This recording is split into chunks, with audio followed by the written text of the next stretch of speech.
When Kevin Durant and Kyrie Irving decided to sign with the Nets last summer, we kind of knew this would be a gap season. Durant would miss the entire year and Irving would struggle with health throughout his first season with the team, but the Nets are still very well set up to be contenders next year and beyond. Rumors are circling that they're looking to add a third star to the mix, and with a couple movable contracts and young assets, they could potentially be big players this summer in the trade market and free agency. Welcome back everybody, it's Courtside TV, and today we're going to be talking about the Brooklyn Nets.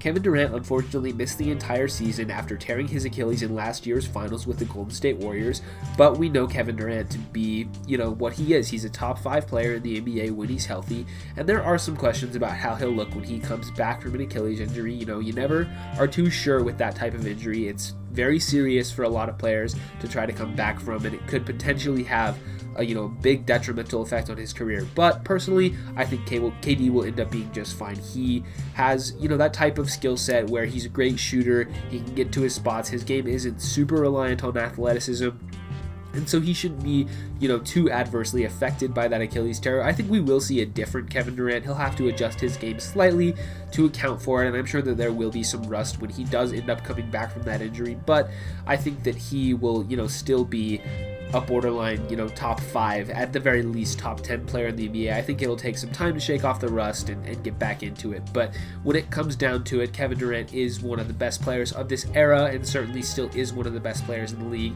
And I think he'll be right and ready when it comes to playoff time, and the Nets will certainly be going for a title. And then Kyrie Irving is their other star, of course, and we know who Kyrie Irving is as well. He's a great point guard, one of the best point guards in the NBA, top 3, top 4 point guard. And he is a championship level player. We saw him have great performances in the finals when he was with the Cavs. And he had a little bit of a tumultuous, couple of years in Boston with some chemistry issues and some off the court things that didn't quite go his way. His exit was a little bit, questionable there. But he ended up, I think, in a good situation for him in Brooklyn. It's where he wanted to go. He gets to play with his friend Kevin Durant. And they got to pick their coach now with Steve Nash. And so I think you'll see a more engaged Kyrie Irving. He's a smart guy. He knew that last season wasn't going to be a title year for them with Kevin Durant missing the entire year. And he struggled with injury himself at multiple points, didn't play very much at all. But he was good in the games that we saw him. And I think that he's had now a very long off season to rehab, didn't play in the bubble at all, so he's been off since he had that shoulder surgery. I believe he had surgery early in the year, like January, February-ish. And so he's had a long time to really get back and get right. And so I think he'll also have a little bit of rust to begin the year, similarly to Kevin Durant, but I think he'll end up being okay. This duo, this pairing is certainly one that is scary, but we haven't seen it yet at all. And it's going to be interesting to see how these two fit together. We know that Kevin Durant has played with some great point guards in his career. Obviously, Steph Curry previously, Russell Westbrook, other ball-dominant guards like James Harden. Even though that was kind of before Harden was the player that we know him today, but still, KD has played with these great players, and of course Kyrie Irving has played with star forwards such as LeBron James, and so these two kind of have experience playing with other stars, and I think this will actually work out quite nicely for them. And then beyond those two, there's really not anybody else who I would consider to be safe on this roster outside of maybe DeAndre Jordan. Now, looking at DeAndre Jordan's contract and his age and his, history as a player, he looks like to be a very tradable asset because he's only 32, not too old.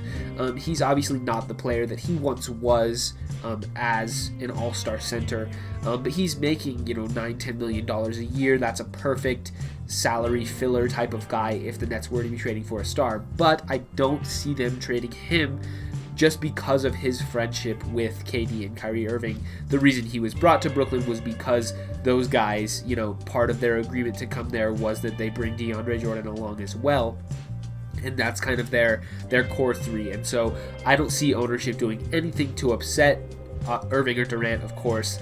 And so I think Jordan will stay on the team despite being an obvious candidate to be traded based on other factors, but just because of his, off-the-court friendship with the stars, I think he stays.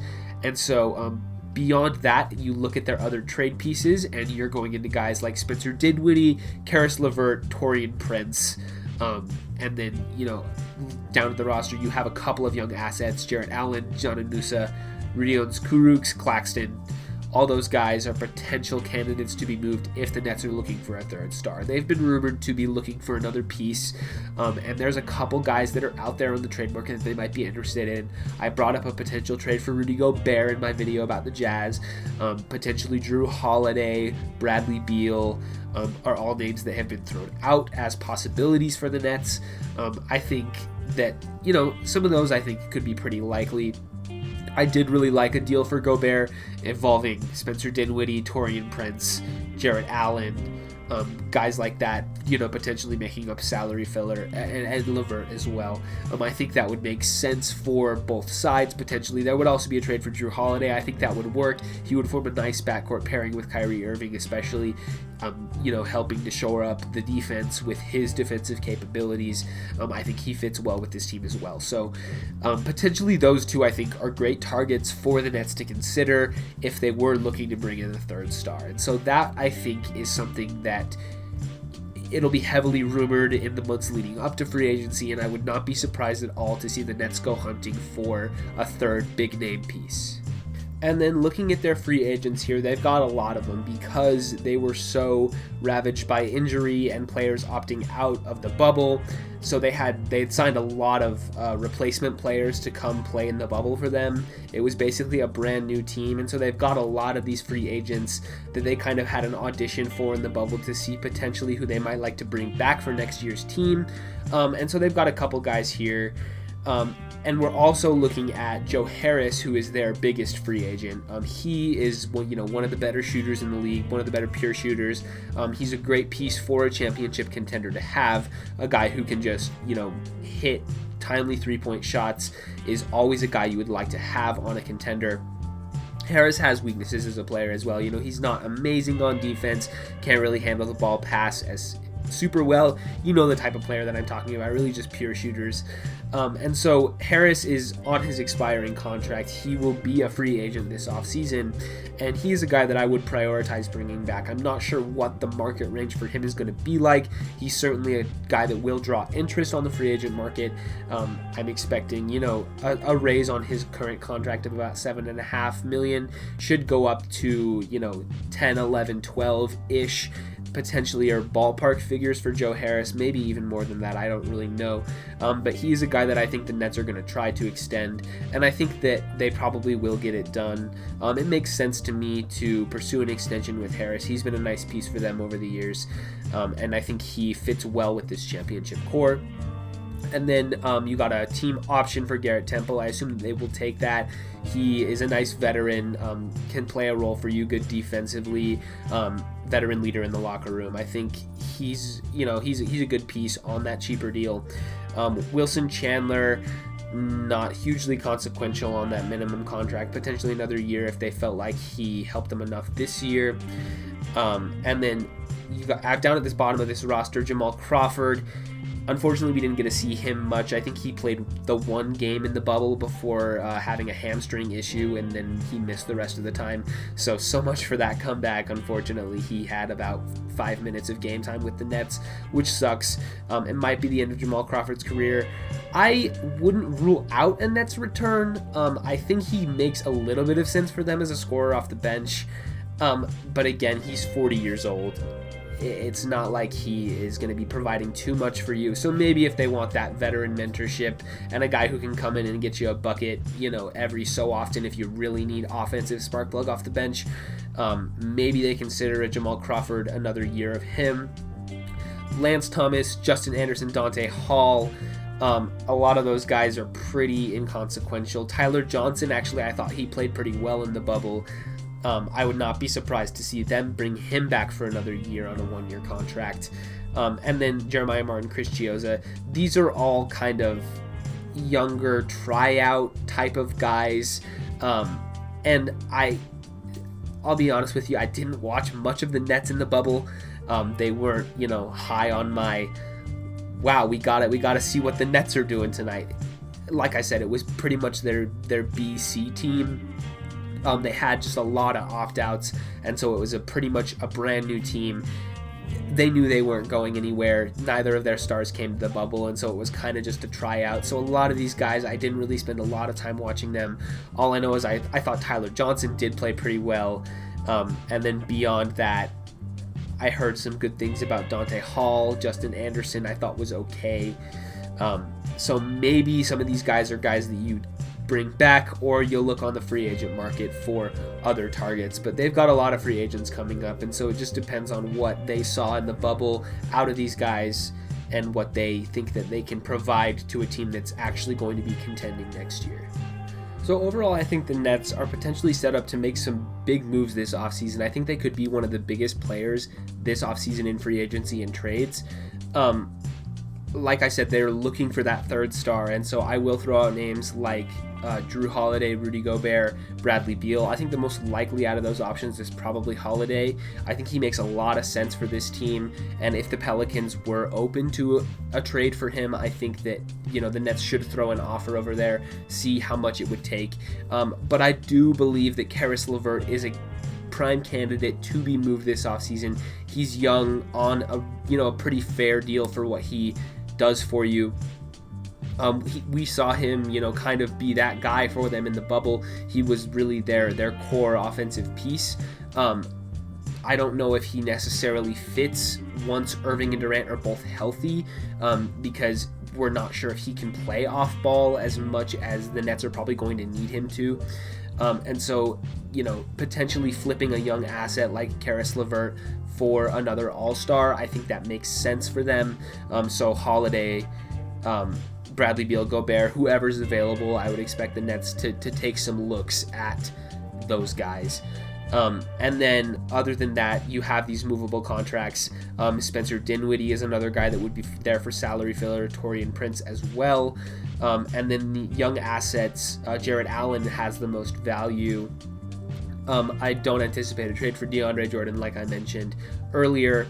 And so they have some compelling packages that they can throw together, involving Dinwiddie, Prince, LeVert, and Allen. Some amalgamation of those pieces I think makes a lot of sense to trade for a star. You might have to throw in a pick or two. I think that's okay. They're okay with that. And then beyond that, I think the only other big question mark for next season is at coach.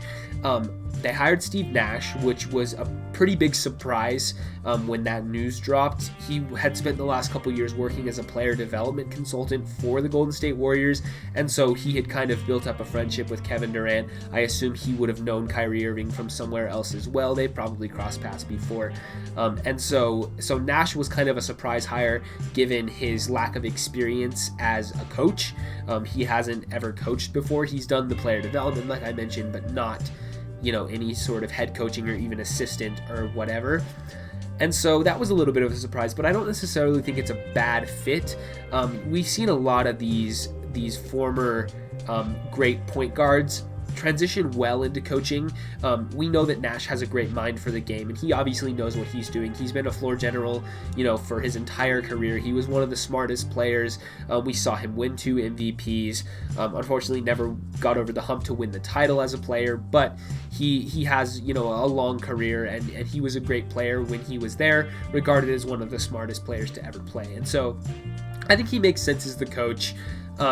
And I think it kind of fits their vibe with Durant and Irving, and kind of they're kind of just wanting to just relax and just hoop and kind of let all the BS kind of fall by the wayside and just kind of do their thing. And I think they're happy to do that. And Nash he seems to me as sort of a player's coach. He's not going to be too hard on them. I think he'll kind of let them do their thing and kind of just chill. He's not going to be too hard on those guys. And so I think he fits as a coach for Durant and Irving. I think he makes sense with them. And that's probably why those two guys pushed ownership to hire him. And so, that's a lot of people have had questions about the Nash hire. I personally thought it was a pretty good move. Just given how unexpected it was, I think it makes sense after thinking about it for a little while. And so that's pretty much all I have to say on the Nets. I think they're well set up to contend in the East. Do I think they can win a title with this group? Yeah, I think they can. I think there are some moves to be made. Like I mentioned, trading some of those contracts for potentially a third star I think would help. But they have nice pieces. Of course, we know that Durant and Irving are both top players in the NBA when they're healthy. It just depends on how KD looks when he comes back from injury, and Irving as well, who had that shoulder thing. It could potentially have negative effects on him, but depends on how they look and what they do in their offseason, potentially trading for a third star. And even if they don't, I still think the core of this team is good enough to contend. I wouldn't put them as my favorite in the East next year, but I do think that they have a shot to win the title, considering how much parity there is in the league right now. There's no clear favorite next year, so I think the Nets do have a shot to win. But that's going to be all for my Brooklyn Nets video. We'll be back most likely in the next few days with a Miami Heat wrap up if they do end up losing in the finals, or Lakers or whatever, or potentially if it goes to Game 7, maybe there'll be another video in between. Not really sure yet. We're just going with the flow. Anyway, that's going to be it for the Brooklyn Nets, and I'll see you guys in the next one.